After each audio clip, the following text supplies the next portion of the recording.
Many of us treat purpose like a meteorological event.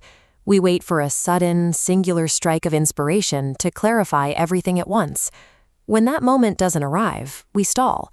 We end up coasting through our days, doing the bare minimum at work, and settling for a baseline of good enough while waiting for an external sign. Sam and Allison Silverstein propose a different reality in their book, Be Astonishing. They argue that purpose is a structure you actively build through deliberate, daily choices.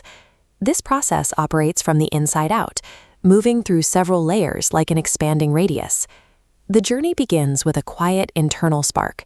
That spark drives applied external effort, which eventually pushes outward into a universal ripple. You don't need a global platform to start. Impact begins by mastering that innermost circle first. The internal core is the starting point.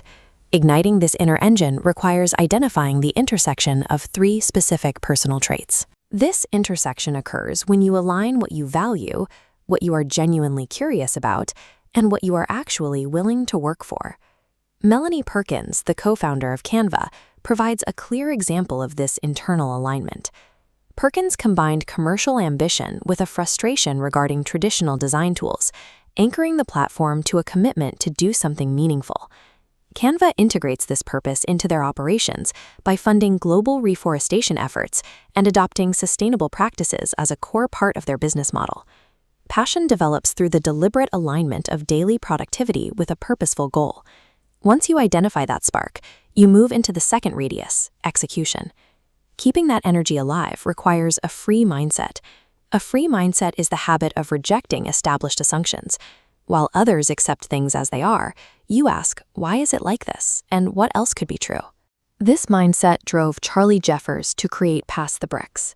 Jeffers looked at forgotten Lego sets in closets across the country. Where others saw clutter, he saw the components for a volunteer network that now cleans and repackages toys for children in nearly 200 cities. Execution also requires outworking your ordinary. As the text suggests, you must raise your personal standards and ask yourself, did I do anything today that stretched me? This is about shifting your focus to work that is indispensable and intentional, rather than simply putting in more hours. The third radius is the interpersonal. Impact is sustained by how you treat the people around you every day. Character is visible in small, inconvenient moments, like how you interact with a tired cashier, or whether you genuinely listen to a colleague under pressure. Real purpose requires empathy to become sustained effort, a transition exemplified by Layla Jinnah. Jana observed immense talent trapped by severe poverty in Mumbai and refused to settle for providing short-term aid. She built an enterprise called Sama, which provides digital training and fair wage employment to these communities, creating a path to long-term economic stability. The measure of your purpose is your willingness to let your interpersonal choices tell other people that their lives matter. All of this leads to the final, outermost stage, the ripple effect. This stage represents the compounding impact of aligning your spark, mindset, and empathy. You will likely never see the full, downstream impact of the choices you make today. However, the mechanism is constant. Nudging one person's trajectory encourages them to influence another, creating a chain of events that echoes indefinitely. Stop waiting for a meteorological sign. Take your place in the ripple today by igniting your inner engine and prioritizing the work that actually matters.